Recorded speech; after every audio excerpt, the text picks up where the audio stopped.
Élisabeth II est décédée le 8 septembre dernier.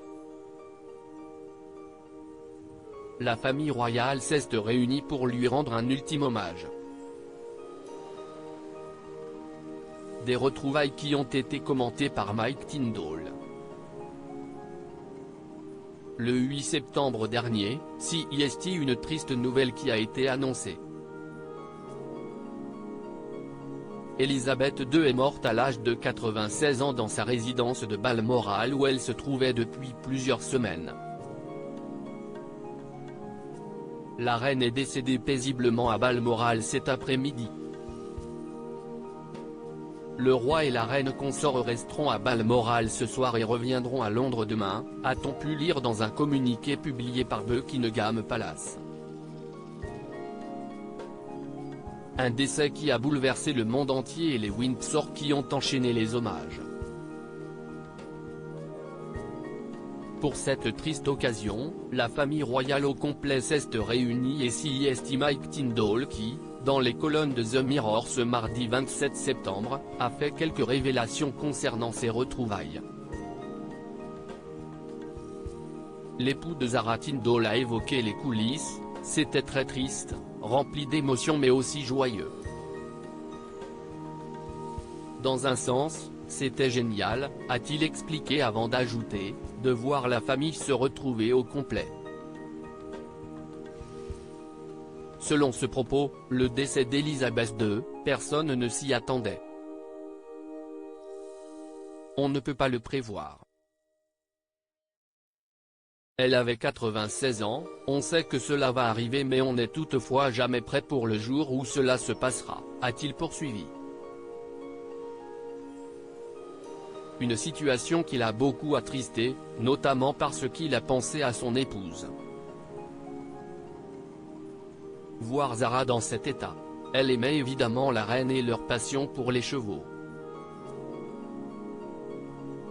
Elles étaient très proches grâce à ça. Suite au décès d'Élisabeth II, la famille royale a mis les tensions de côté durant plusieurs jours afin d'honorer la mémoire de celle qui a régné durant 70 ans. Pour cela, le prince Harry et Meghan Markle ont fait le déplacement jusqu'au Royaume-Uni où ils ont pu retrouver le roi Charles III mais aussi le prince William et Kate Middleton. 2 jours après l'annonce du décès, les Sussex et les Cambridge se sont rendus ensemble au château de Windsor. Après avoir fait le tour des fleurs déposées en hommage à la reine, ils se sont dirigés, chacun de leur côté, pour aller à la rencontre des Britanniques qui les attendaient. Une image très inattendue qui laissait penser que ces retrouvailles pourraient marquer le début des réconciliations. Par la suite, le prince Harry a assisté à toutes les cérémonies en hommage à la reine d'Angleterre et il a été vu aux côtés de son frère mais aussi du roi Charles III. S'ils se sont tous soutenus durant cette dure épreuve, il semblerait que les tensions soient toujours autant présentes depuis le départ des Sussex. Pour rappel, ils ont ensuite enchaîné des révélations, plus surprenantes les unes que les autres et qui ont fait beaucoup parler dans la presse et au sein de la famille royale. Famille royale, quand se sont-ils réunis pour la dernière fois? Retrouver la famille royale au complet est quelque chose que les Britanniques attendaient avec impatience. La dernière fois qu'ils ont tous été aperçus ensemble remonte à avril 2021, lors des funérailles du prince Philippe. Celles-ci se sont déroulées dans la chapelle Saint-Georges du château de Windsor. Seule une trentaine de personnes étaient présentes pour lui rendre un dernier hommage parmi lesquelles se trouvaient les princes Harry et William. Une fois la cérémonie terminée, les deux frères ainsi que Kate Middleton ont été aperçus côte à côte et CEST, une image qui a beaucoup marqué les esprits. Quelques minutes plus tard, la duchesse de Cambridge avait rejoint d'autres invités, laissant ainsi les princes William et Harry en tête-à-tête. Selon un expert en lecture sur les lèvres, tous deux avaient évoqué la cérémonie, indiquant qu'elle était belle. La douleur du décès du prince Philippe avait donc permis de les rapprocher, tout comme celle d'Elisabeth II. Prince Harry et Meghan Markle, pourquoi ont-ils à nouveau été humiliés ? En janvier 2020, le prince Harry et Meghan Markle ont annoncé leur intention de quitter la famille royale.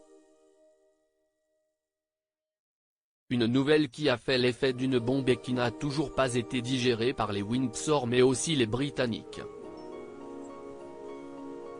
Si les tensions paraissaient s'être apaisées ces dernières semaines, il semblerait que cela ne soit pas le cas. Comme l'a révélé le Daily Mail ce mercredi 28 septembre, les Sussex viennent de vivre une nouvelle humiliation de la part du roi Charles III. En effet, leurs noms ont été déplacés sur le site de la famille royale. Ils étaient au départ situés au milieu de la page et se trouvent désormais à côté de celui du prince Andrew qui a été démis de ses fonctions officielles après avoir été mêlé au scandale sexuel du milliardaire pédophile Jeffrey Epstein. Un changement qui en dit long sur leur relation avec la famille royale, qui est toujours très tendue. À propos de l'auteur Tiffany Yacoma, 6 derniers articles.